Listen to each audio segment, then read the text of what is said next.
இயேசுவின் நாமத்தினாலே இந்த மாலை நேரத்திலே உங்களை அன்போடு விட வாழ்த்துகிறேன். வேதத்தின் வெளிச்சம் என்ற வார்த்தையின் அடிப்படையிலே நாம் கர்த்தருடைய வார்த்தையை நாம் தியானித்துக் கொண்டே இருக்கிறோம். குறிப்பாக பரிசுத்த ஆவியானவரை பெற்றுக்கொள்வது எப்படி என்று சொல்லி நாம் தியானிக்கின்றோம். கடந்த நாளிலே மனம் திரும்பி ஞான ஸ்நானம் பெற வேண்டும் என்று நாம் தியானித்தோம். இந்த நாளிலும் அப்போஸ்தலர் 1:5 நாம் வாசிக்கின்ற போது, ஆகையால் நீங்கள் எருசலேமை விட்டு போகாமல் என்னிடத்தில் கேள்விப்பட்ட பிதாவின் வாக்குத்தத்தம் நிறைவேற காத்திருங்கள் என்ற ஒரு வார்த்தையை நாம் இங்கே வாசிக்க முடியும். பிதா என்ன வாக்குத்தத்தம் கொடுத்தார்?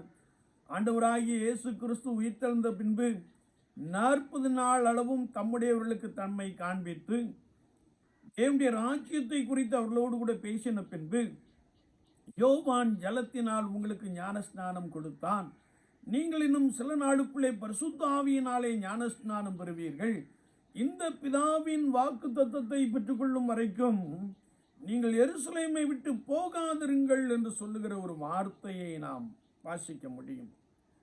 என்னை கேட்டுக்கொண்டிருக்கிற என் அன்பு சகோதரனே, சகோதரியே, பரிசுத்த ஆவியானவரை பெற்றுக்கொள்ளும்படியாய் நான் பரிசுத்தத்தோடு கூட காத்திருக்க வேண்டும் என்பதை குறித்து வசனம் நமக்கு தெளிவாய் கற்றுக் கொடுக்கிறது.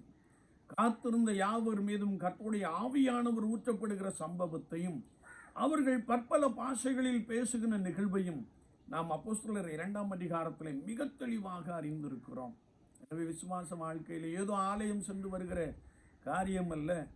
நான் ஒரு உண்மையான கர்த்தருடைய விசுவாசியாயிருந்து ரட்சிப்பின் அனுபவத்திலே நிலைத்திருந்து பரிசுத்த ஆவியானவரை பெற்றுக்கொள்ளும் வரைக்கும் காத்திருக்க வேண்டும். இது வேதம் நமக்கு தெளிவாய் கற்றுக் கொடுக்கிறது. எதற்கெல்லாமோ நாம் உலகத்திலே காத்திருக்கிறோம். ஆனால் இந்த அபிஷேகத்தை பெற்றுக்கொள்ளும்படியாய் கர்த்தரோடு கூட காத்திருக்கின்ற பொழுது அவர் அளவில்லாமல் உங்களை நிரப்புகிறார்.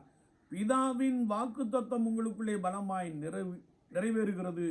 நீங்கள் தேவனுடைய ராஜ்யத்திற்கேற்ற கிரியைகளை செய்கைகளை உடையவர்களாய் மாறிவிடுகிறீர்கள்.